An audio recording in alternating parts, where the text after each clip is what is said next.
الله الرحمن الرحيم. السلام عليكم ورحمة الله وبركاته. معاكم إن شاء الله النهاردة في تعديل لوحة تورناتيك. الشاشة بتاعتها كانت باظت والعميل راح يشتريها لقاها ب137 ألف جنيه. فإن شاء الله تعالى احنا بنحل محلها بشاشة كينيكو. دي الشاشة اللي احنا عملناها اهي، حتى في مكان الشاشة القديمة في الفريم عملنا الفريم، الشاشة من الداخل، كل حاجة بفضل الله رجعت زي ما كانت بطبيعتها. دي الشاشة بتاعتنا بالداخل والخارج بتاعها. عندنا هنا الضفيرة زي ما هي، البوردة بتاعته زي ما هي، زودنا الباور سبلاي ومجموعة الريليهات دي بالظبط تمام، وركبنا السلكتور مانوال واوتوماتيك زي ما حضراتكم شايفين. هنرفع الكهرباء عشان نشوف الشاشة من بره.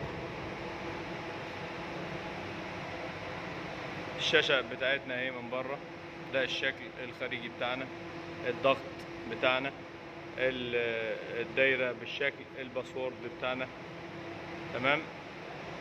طبعا ان شاء الله تعالى هي تعمل بحالة كويسة جدا.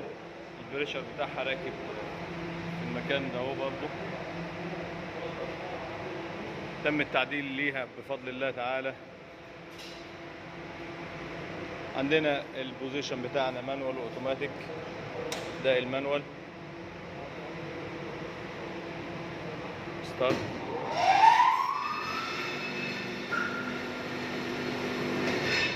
والستوب. في الاوتوماتيك طبعا بتاعنا كده، الاوتوماتيك الضغط مضغوط،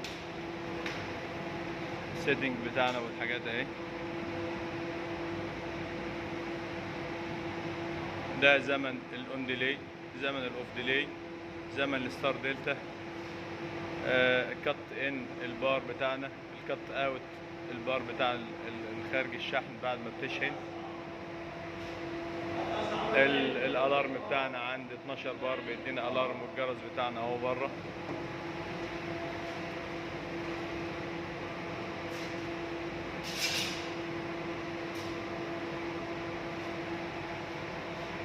ده الشكل بتاع الشاشة.